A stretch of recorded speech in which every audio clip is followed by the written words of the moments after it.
So I just finished up a meeting with a potential client. This guy is a realtor and he rolls up to the meeting in a $100,000 Mercedes. We sit down and about 5 minutes into the meeting, this gentleman starts crying, saying, PK, I need financing, but I've been declined by 5 different banks. What do I do? So I said, Scott, let me see your profit and loss statement. I take one look at his profit and loss statement and I start crying. So what we're gonna do today is I'm gonna show you exactly how to put together a profit and loss statement, what a profit and loss statement is, why it's important, and most importantly, at the end of this video, I'm gonna give you a template that you can use for your very own business.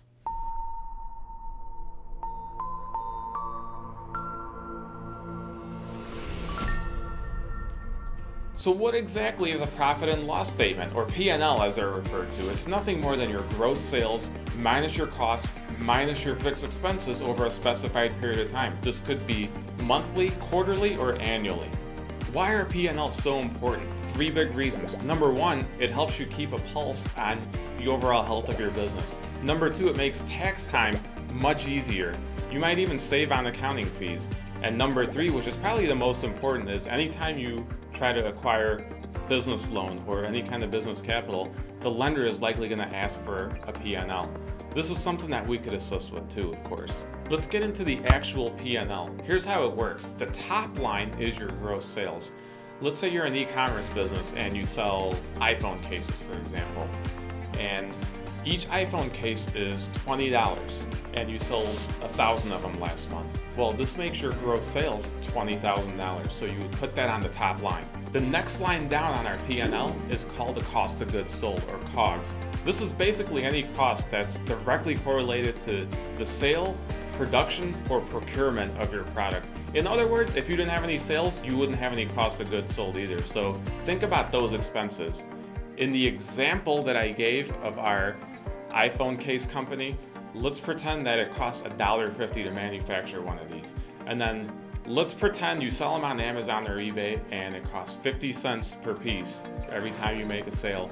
And then let's pretend it costs you 50 cents to ship one out. That's a total cost of $2.50 per unit.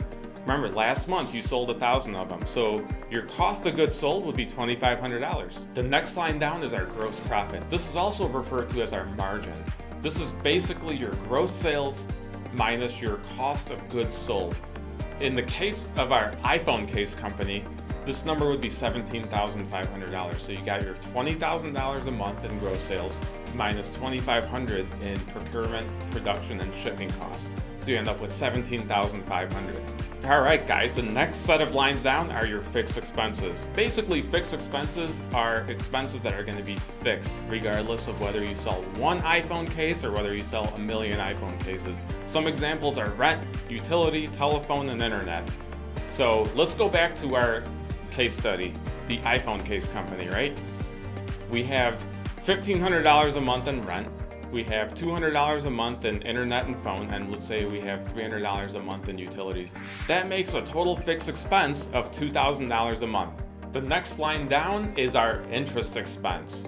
Let's pretend our friend that owns the iPhone case company went through our startup funding program and got a line of credit to purchase inventory. And let's say the interest payment on this is $500 a month. So you would add that $500 as an interest expense to this line. All right, guys, we're down to the last line on our P&L. This is the profit or loss line, also referred to as the bottom line. This basically determines whether your company is making money or losing money. All it is your gross sales minus all the expenses that we listed out. And in the case of our iPhone case company, this number comes out to $15,000 in monthly profit. It's pretty good. It's probably because he went through our startup funding program. At the beginning of this video, I promised you a template of a P&L. Well, the download link is down below. I've created a nice Excel version for you with all the formulas programmed into it, so you barely have to do anything. It's the lazy man's P&L. Go ahead and download it and enjoy it. If you like this video, subscribe to our YouTube channel and like our Facebook page. For Midwest Corporate Credit, I'm PK Patel. Thank you for watching.